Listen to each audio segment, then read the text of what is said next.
पुरानी रवायतें हैं उन पर नए सिरे से एक बहस छोड़ी जाए।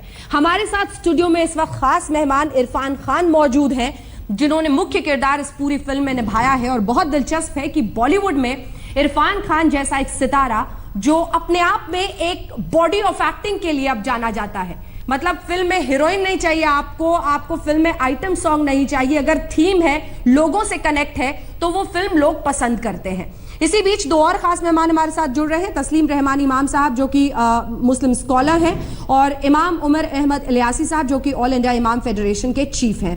इससे पहले कि पूरी बहस रवायतों पर नए सिरे से सवाल छेड़ने पे शुरू हो, इरफान साहब पहले मैं आपकी फिल्म पर एक दो सवाल पूछने से अपने आप को रोक नहीं पा रही हूं। मदारी, देश सो रहा है, एक व्यक्ति सिस्टम को झकझोरता है, कहता है जागो तुम सब, कौन सी गहरी नींद में सोए हुए हो, ये सिस्टम हमने क्या बना लिया है, इसमें जो लोग मुख्य पदों पर हैं उनकी अकाउंटेबिलिटी है ही नहीं, जो बच्चा मरता है उसको पूछने वाला कोई नहीं है, जब बड़े वालों के बच्चे खोते हैं तो देश बेहाल हो जाता है।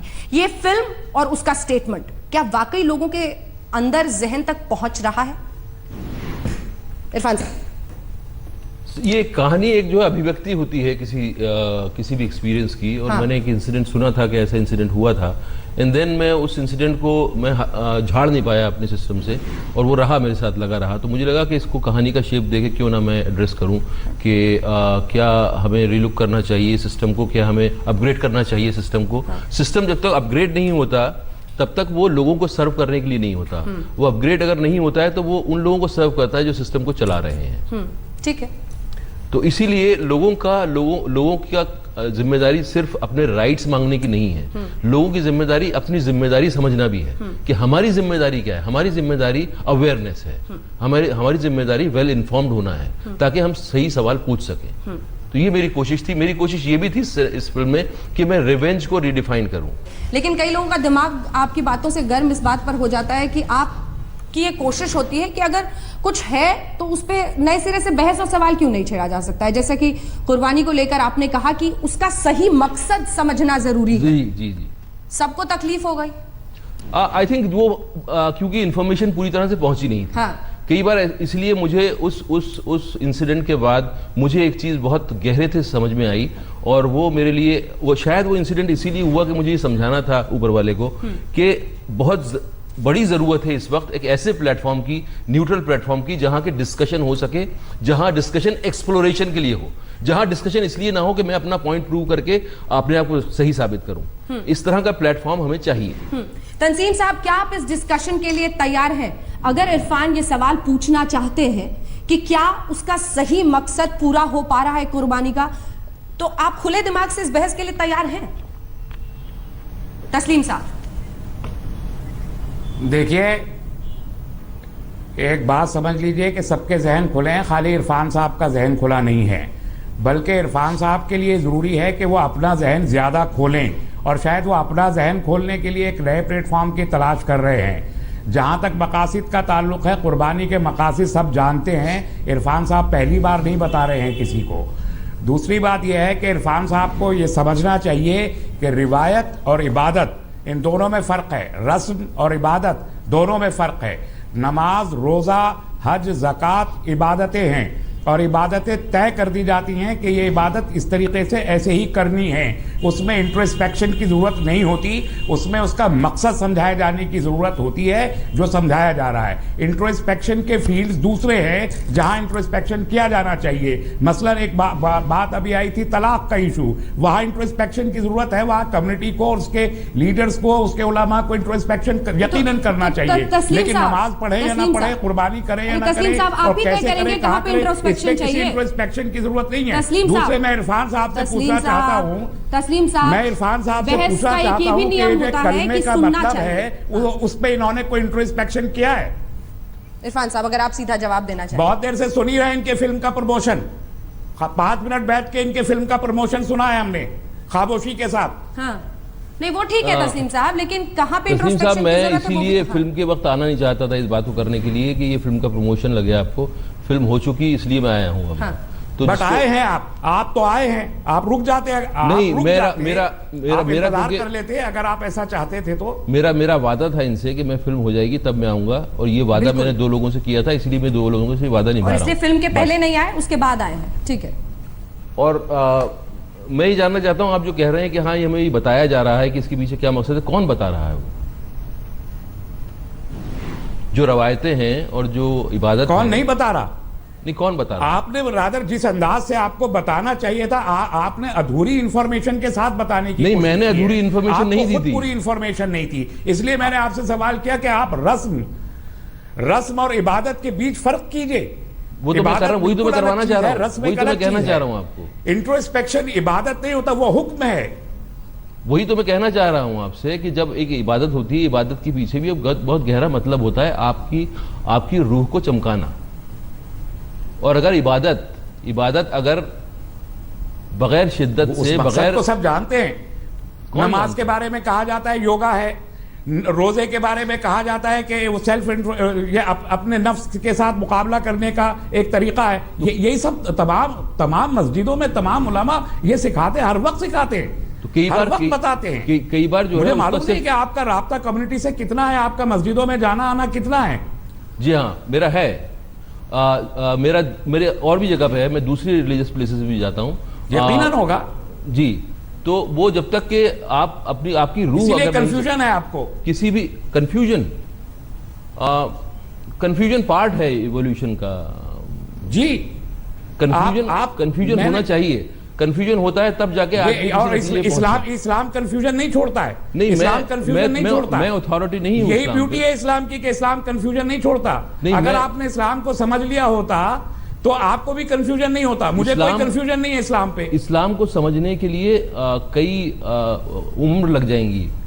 आप जिस तरह से समझ रहे हैं उसमें कई उम्र लग जाएंगी, कई बार पैदा होना पड़ जाएगा अपने को। ऐसा नहीं है, ऐसा नहीं है।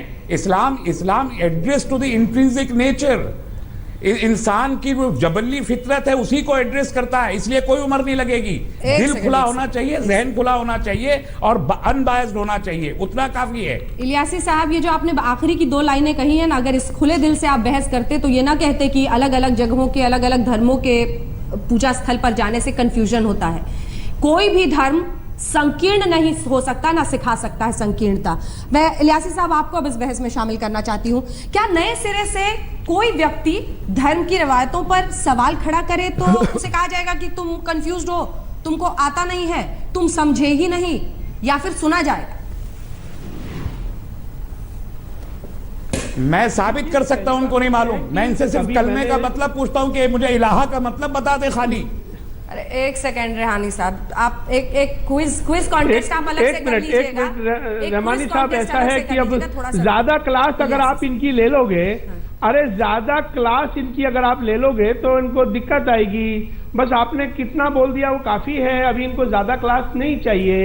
अभी मेरा मतलब कहने का ये सारी दुनिया देखती है, हमें आपके बड़े शब्दों पर। इलियासी अदब के साथ साहब, बात करनी आप है। ऑल इंडिया इमाम काउंसिल के अध्यक्ष हैं और अपनी भाषा देखिए, किसी से बातचीत करना आपको क्लास लेना समझ में आता है। देखिए हमारा, आप जब तक अपने आप को एक बड़ी पोजीशन पर ये ना समझेंगे कि मैं दूसरों से नीचे बात कर रहा हूं, जब तक आप इस ख्याल को नहीं छोड़ेंगे, आप धर्म और ऊपर वाले तक पहुंचने का क्या रास्ता समझा पाएंगे किसी को? पहले तो आपको अपने शब्द वापस लेने चाहिए। ये किसी का क्लास लेने की इजाजत आपको कोई नहीं देता।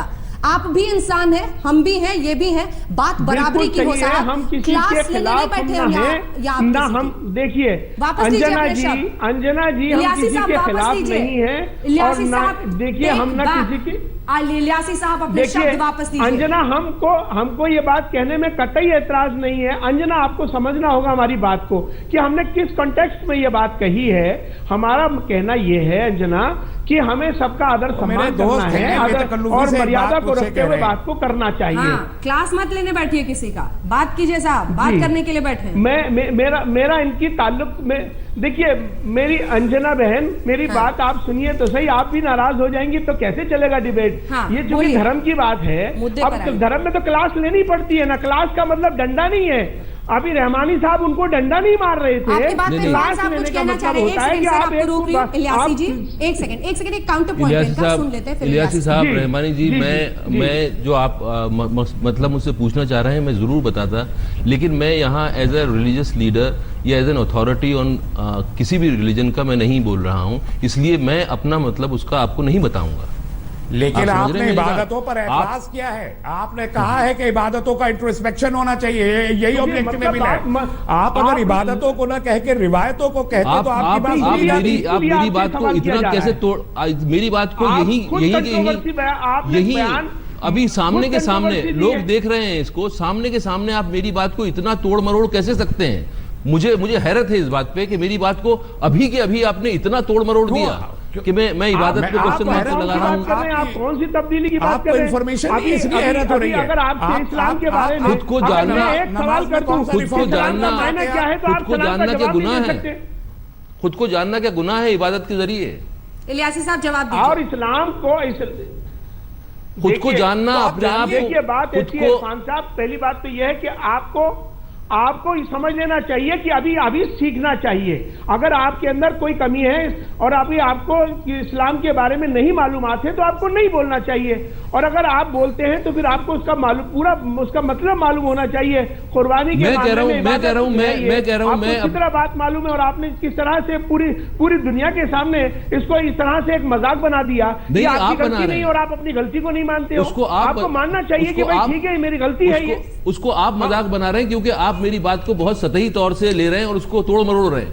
आप उसके पीछे मतलब ही नहीं समझ रहे, और मैं कोई ऐसी गहरी बात नहीं कर रहा हूं। जिस अंदाज में, जिस तरह से और जिस टाइम पर आपने ये बातें उछाली हैं, ये तो आप अपनी प्रमोशन के लिए कर रहे हैं। सीधी बात सामने आ गई। अब आपको अधिकार किसने दे दिया? जब आप अथॉरिटी नहीं है तो आपको मालूमात नहीं है तो आपको बोलने नहीं चाहिए। कितने लोगों का वक्त के हिसाब से थोड़ी बदलता है इलियासी साहब।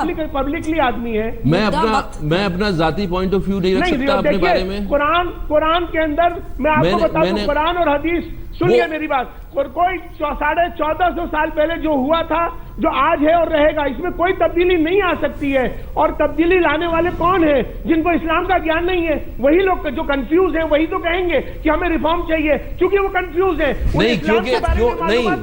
नहीं, क्योंकि इसको रेडिकलाइज किया जा रहा है, क्योंकि इसकी जो खूबसूरती है उसको छुपाया जा रहा है, क्योंकि इसको आप जो है सिर्फ सतही मतलब छोड़ना चाहते हैं लोगों बात को साबित करने के लिए रेडिकलाइजेशन का नाम ले रहे हैं बार-बार। आप उसको समेट के सिर्फ कोई ताल्लुक नहीं है, सिर्फ उसको प्रैक्टिस बना देना चाहते हैं। नमाज पढ़ना, कुर्बानी करना रेडिकलाइजेशन है। किसी भी रिलीजन को अगर सिर्फ प्रैक्टिस तक महदूद कर दिया जाए, जोड़ सकते हैं। आप अपनी बात को जब साबित नहीं कर पा रहे तो रेडिकलाइजेशन को काहे को बीच में ला रहे हैं? बहुत सर चीख कर सही नहीं हो जाएंगे आप, उनको भी उनकी आवाज दबा रहे हैं। कुर्बानी पे बयान दिया, कुर्बानी कहां से साबित हुई, किस लिए हुई, यही बता दीजिए मुझे। आपको मालूम नहीं है। जवाब तो सुनिए। किसी भी रिलीजन को जब सिर्फ प्रैक्टिस तक महदूद कर दिया जाता है तो वो रेडिकलाइज होता है और मिसयूज होता है।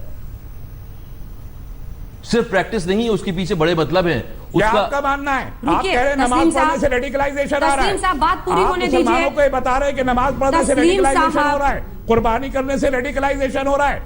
नहीं, आप जिस तरह से उसको पेश कर रहे हैं वो है रेडिकलाइजेशन। तस्लीम साहब क्या मैसेज देना चाहते हैं? आप इसको जो है बहुत नैरो बनाना चाहते हैं। कह रहा हूं, आप रिपीट करके आप हर चीज को नैरो बना के जब रिचुअल्स को बगैर सोचे समझे करते हैं तो रेडिकलाइजेशन हो जाता है। सब दरवाजे बंद ना रखें, एक दो खिड़की तो साहब खोल लें, थोड़ी आवाज तो आने दें। आप भी सिर्फ बाहरी आवाज जाएगी, सारे खुले दरवाजे।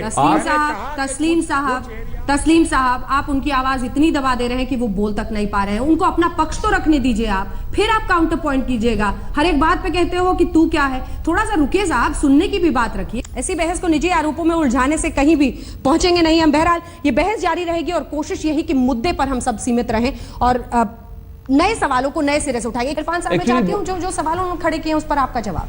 नहीं, मैं सिर्फ ये कहना चाह रहा हूँ कि ये एक्चुअली बहस बहुत फ्रूटफुल बहस है नहीं। हाँ। और मुझे पता है कि इस बहस से कुछ निकलने वाला नहीं है, क्योंकि हर आदमी अपना पॉइंट जब प्रूव करने लगता है तो उस बहस का कोई मतलब नहीं होता। बहस का मतलब तब होता है जब हम कुछ एक्सप्लोर करने के लिए आए।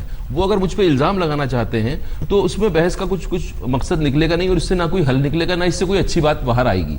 आपको जो इल्जाम आप लगाना है समझने की कोशिश प्लीज कीजिए। आप लगाते आपने रहिए गलती की है। मैं आपको बता रहा हूँ, आप इबादत और तस्लीम साहब रिवायत में रुकिए। कंफ्यूज कर रहे हैं, आप समझना नहीं चाहते। नहीं ये आप उसी ये किस्म की आपने बहस कर रहे हैं जिसका आप जिक्र कर रहे हैं। मेरे लफ्जों को आप खुद आपने उसके इर्तिकाब कर रहे हैं। आपने अपनी मैंने स्टोरी कहा बना कि ली। आप कस्टम इन वर्शिप में जो डिफरेंस है वो आप समझने को तैयार हैं क्या? नहीं ये तो आपने अपनी तरफ से बना ली मेरी बात, ये तो मैंने कभी कहा ही नहीं है, ये आपने अपने रिचुअल हिसाब से का बना ली इस्तेमाल मेरी किया बात। है। आपने अपने हिसाब से, मैं सिर्फ ये कह रहा हूँ कि रिचुअल का लफ्ज इस्तेमाल किया है। जिन चीजों के रिचुअल का लफ्ज इस्तेमाल किया है। कस्टम कुर्बानी इज नॉट ए रिचुअल, कुर्बानी इज इबादत, इट्स वर्शिप। प्रैक्टिसेस और कस्टम के बड़े पर्पज होते हैं और फर्ज है वो, उसके मकसद होते हैं आपकी रूह को चमकाना, और वो रास्ते ढूंढने पड़ते हैं। आपको जब कहा गया है, वही कहता हूँ, अरे सुनो तो सही, आप इस फर्क को अरे समझने की तस्लीम बात सुनो पहले, साहब, आप समझना नहीं बात चाहते। सुनिए, बात सुनिए आप। हाँ। कहा गया है कि आपको अगर इल्म ढूंढने के लिए मैं सुन रहा हूं, आप भी अरे सुनिए। सुनो यार, इल्म ढूंढने के लिए आपको सात चिल्लाने से क्या समंदर, होगा? तस्लीम साहब ये सही नहीं है। अगर इल्म ढूंढने के लिए आपको 7 समंदर पार जाना पड़े तो आपको जाना चाहिए, तो कौन सा इल्म है? अगर सब कुछ आप ही बता दोगे हमें, सब कुछ आप ही बैठ के डिसाइड कर दोगे हमारे लिए, पहले तो हदीस सही कर लीजिए, 7 समंदर नहीं, चीन का जिक्र है। ये लो अब इसी पे झगड़ा कर लें, आइए। तो ये हदीस है। तस्लीम साहब ये सही नहीं है। आप सामने वाले की आप बात सुनने को तैयार समझना नहीं नहीं चाहते ना, आपकी एक बार इंफॉर्मेशन इलियासी पूरी साहब, नहीं है। एक सेकंड इलियासी साहब भी कुछ बोलना चाह रहे हैं, और प्लीज मेरा आपसे अनुरोध है कि जैसे आप बोल लेते हैं जोर से, ये भी कुछ कह रहे हैं तो कम से कम सामने वाले की बात सुनने की तो हिम्मत होनी चाहिए। यहाँ पर तो धर्म से पहले इंसानियत बेसिक चीज है जो हम सबको समझनी चाहिए। हमने तो इलियासी पूरा साहब, पूरा एक समय सेकंड। इनको सुनने में ही लगा दिया। नहीं इलियासी साहब, आपको इल्म नहीं है, आपको समझ में नहीं आ रहा है। अगर हम दिखाएं टेप रिवाइंड करके तो आप दोनों जितना बोल रहे हैं उतनी बात इनकी नहीं। इलियासी साहब, कोई मुख्य पॉइंट है जिस पर आप सवाल जवाब करना चाहते हैं? क्योंकि आप कह रहे हैं कि सतही रूप से इन्होंने कह दिया, तो सीधा सवाल कीजिए ना, मुद्दे पर बात कीजिए। पर्सनल एलिगेशन, आप ये नहीं जानते, आप ये जानते हैं, ये बताइए। क्विज कॉन्टेस्ट नहीं खेल रहे हैं। अब इनसे हम क्या सवाल करेंगे जब ये काम ही इन्होंने गलत कर दिया। ये रिफॉर्म की बात कर रहे हैं इस्लाम के अंदर, तो अब इनसे हम सवाल क्या करेंगे? क्योंकि ये कंफ्यूज है, इनको इस्लाम के बारे में मालूम नहीं है, तो मैं क्यों सवाल करूंगा? बल्कि इनको सवाल हमसे करना चाहिए। मैं ये कह रहा हूं कि सिर्फ इस्लाम की बात नहीं कर रहा, मैं ये कह रहा हूं कि हर रिलीजन में उसके बड़े पर्पज होते हैं और उन मकसद को समझना चाहिए हर आदमी का। ये उसको इसीलिए पैदा किया गया है ताकि वो खुदा की तलाश में उन पर्पजों को समझे,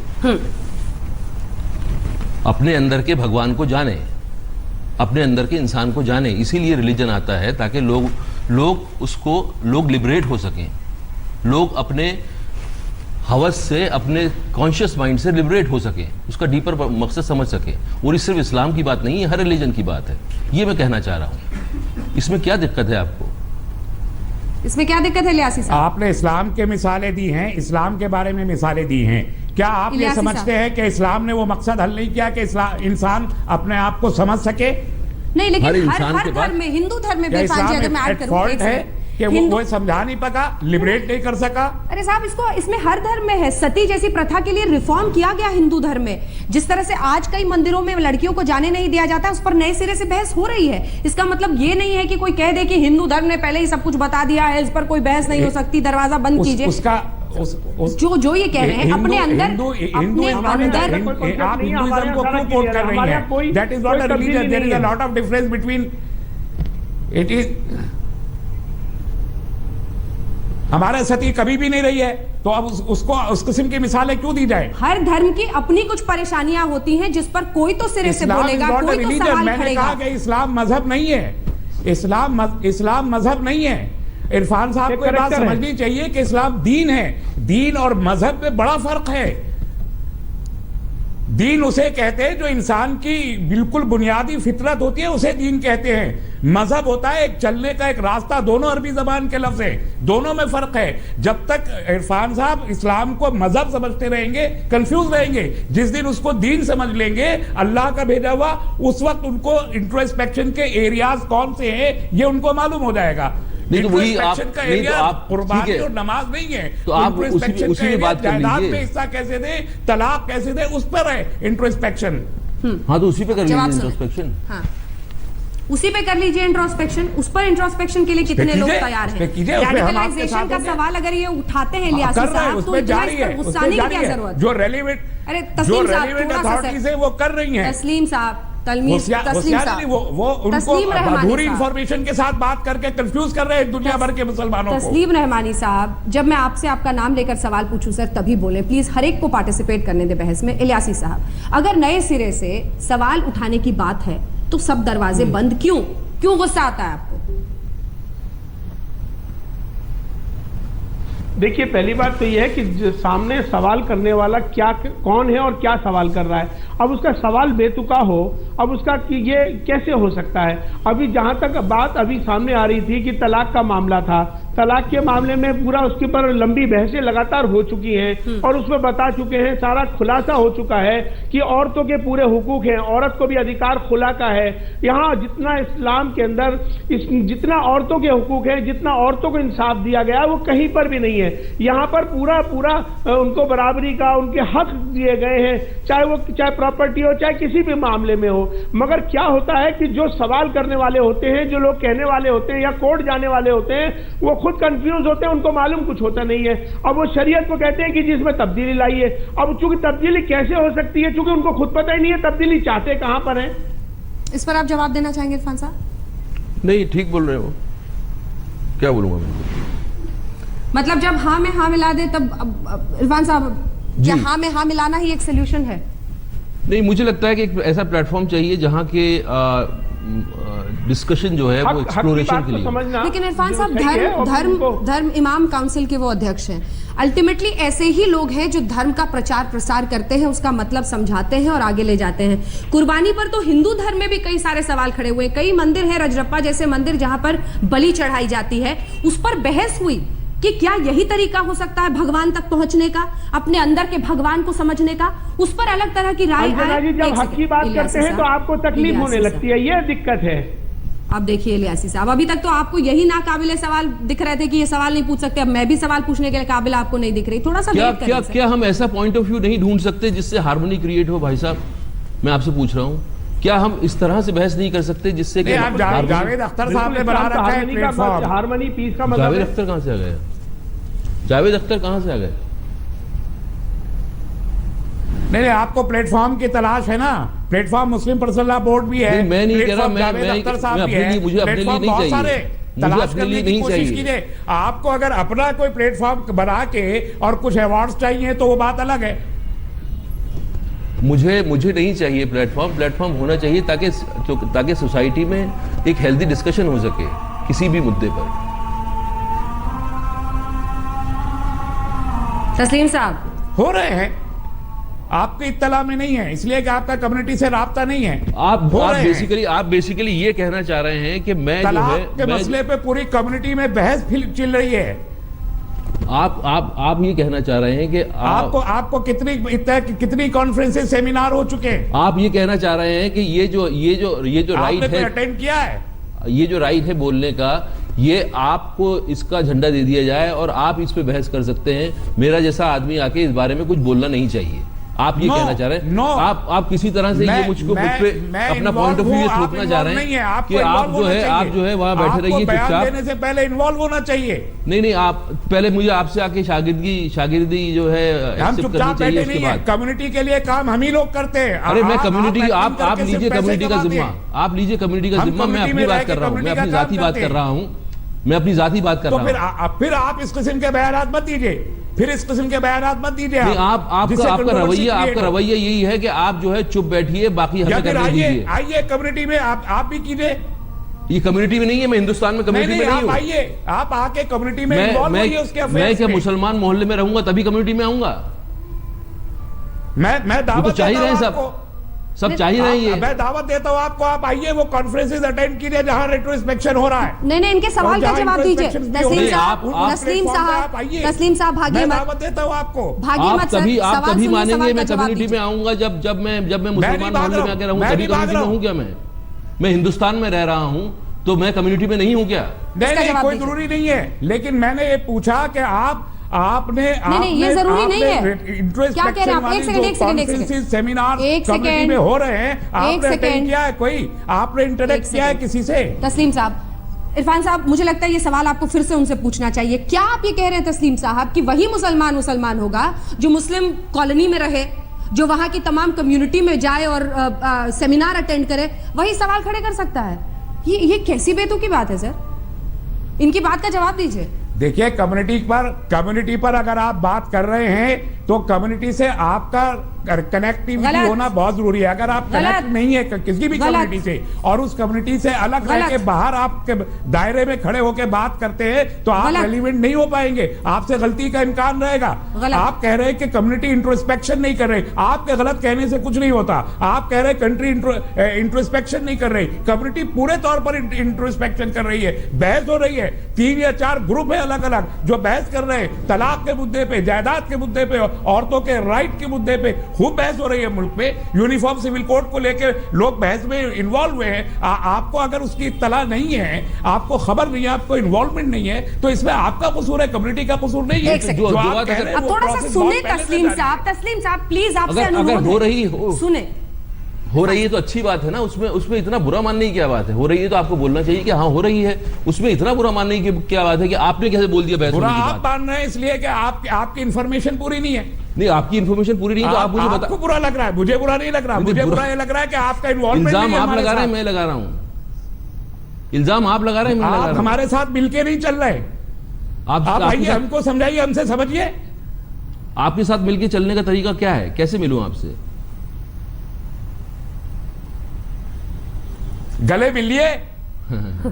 गले तो मिल ही रहे हैं, गले मिलिए और बात कीजिए। लेकिन थोड़ा दिल गर्म रखना पड़ेगा ना गले मिलने के लिए। आपस में बात कर लीजिए। दिल गर्म रखना पड़ेगा, बात करने के लिए थोड़ा खुला रखना पड़ेगा। हाँ, तो क्या अर्थ है? रखिए। आप जिस रवैये से बात कर रहे हैं तस्लीम साहब, उसमें लगता है कि आपको बहुत दिक्कत हो गई कि मैंने अगर ये कह दिया कि बहस करनी चाहिए। आप जो कर रहे हैं बहस तो अच्छी बात है ना, आप कहिए कि हाँ हो रही है बहस, आप भी चाह रहे हैं, हम भी वही चाह रहे हैं, तो ये तो अच्छी बात है। इसमें टकराव की कहां से बात आ गई? इसमें टकराव क्यों हो रहा है? जब आप जो कह रहे हैं कि हो रही है, मैं भी कह रहा हूं होना चाहिए। ये है कि आप उन मुद्दों पे बहस करना चाहते हैं जिस पे बहस की जरूरत नहीं है, और जिन मुद्दों पे बहस की जरूरत है उन पर आप बात भी नहीं कर रहे। नहीं, ये आप मेरी बात को फिर दोबारा तोड़ मरोड़ के पेश कर रहे हैं कि मैं वो कह रहा हूं कि जहां बहस नहीं होनी चाहिए उस पर बहस करो। ये आप मेरे शब्द जो है अपने मुंह से निकाल रहे हैं तोड़ मरोड़ के। नहीं, मैं जो पहले कहा वही अब भी कह रहा हूं। नमाज, रोजा, हज, ज़कात, कुर्बानी बहस के मुद्दे नहीं है। तलाक, जायदाद, औरतों के हुकूक और समाजी इंसाफ, ये बहस के मुद्दे हैं। इन पर होना चाहिए बहस। धर्म का सिर्फ है, स्वाभिमान का है, घमंड का है, गुरूर का है, या फिर जो मैं कहूं वही सही का है? इन सब पर चर्चा करेंगे। सभी खास मेहमान हमारे साथ। आप चीफ इमाम हैं इलियासी साहब, मैं चाहती हूं कि आप इस मुद्दे पर आए। इन्होंने ये नहीं कहा है कि ये सही है या गलत है, इन्होंने सिर्फ ये पूछा है कि उसका मकसद क्या है जी। मकसद के जरिए खुली बहस की वो बनती है, सूरत बनती है। उसका मतलब ये नहीं है कि ये भी कोई वर्डिक्ट पास कर रहे हैं। इस पर इतनी नाराजगी? देखिए, मजहब के नाम पे जब कोई बात आती है ना अंजना, हाँ। वो बर्दाश्त नहीं होती है और उस पर कोई भी किसी तरह की बहस होती नहीं है हमारे। क्यों बर्दाश्त नहीं होता? क्या है कि ये आस्था से जुड़ा मामला होता है। आपने जो बात कही वो सही है कि मजहब का मामला जो है बहुत सेंसिटिव होता है और कई बार मेरे जहन में कुछ चीजें आती हैं। अभी आप और समझ लीजिए, जब आपकी समझ में सवाल जब और आएंगे तो उसके बाद इंशाल्लाह हम आपको इसका जवाब दे देंगे, और इसमें कोई ऐसी बात नहीं है। अभी और पढ़ना चाहिए, अभी आपको और समझना चाहिए। जिंदगी इसीलिए है पढ़ने समझने के लिए, और वही कर रहे हैं। उसमें इतनी दिक्कत क्या है? जब मुझसे कोई कहता है कि मैं जो है जब मुझे दिक्कत नहीं है। नहीं, क्या होता है जब मुझे कहा जाता है कि अगर आप ये कर लोगे तो आपको इतना सवाब मिल जाएगा, और उस सवाब कमाने में अगर किसी दूसरे को तकलीफ हो रही है तो मुझे वो करना चाहिए कि नहीं? मैं ट्रेन के अंदर एक बार बचपन में मैंने वो भी इबादत है, किसने मना किया? क्या आप तो ऐसी कंफ्यूजन वाली बात कर रहे हो? क्या इस्लाम के अंदर क्या किसी नेकियां करने का हुक्म ही नहीं है क्या? नेकियां करनी चाहिए, इबादत है नेकियां भी भाई। नेकियां वैसी हो, मना किया गया है। नेकियां कमाने का तरीका ऐसा होना चाहिए जिससे दूसरे को तकलीफ ना हो, जिससे दूसरे का भी भला हो। इतना ही कहूंगी। आप दोनों का शुक्रिया इस चर्चा में शामिल होने के लिए। बहस के लिए दरवाजा बंद करना अंधेरे में रहने के बराबर होता है। ये बात हमेशा हर किसी को अपने जहन में रखना चाहिए, और अगर खुदगर्जी रास्ते में आए तो धर्म पर अगर कोई सवाल खड़े करता है तो कम से कम बातचीत का रास्ता खुला रहना चाहिए। आपका इरफान साहब हमारे साथ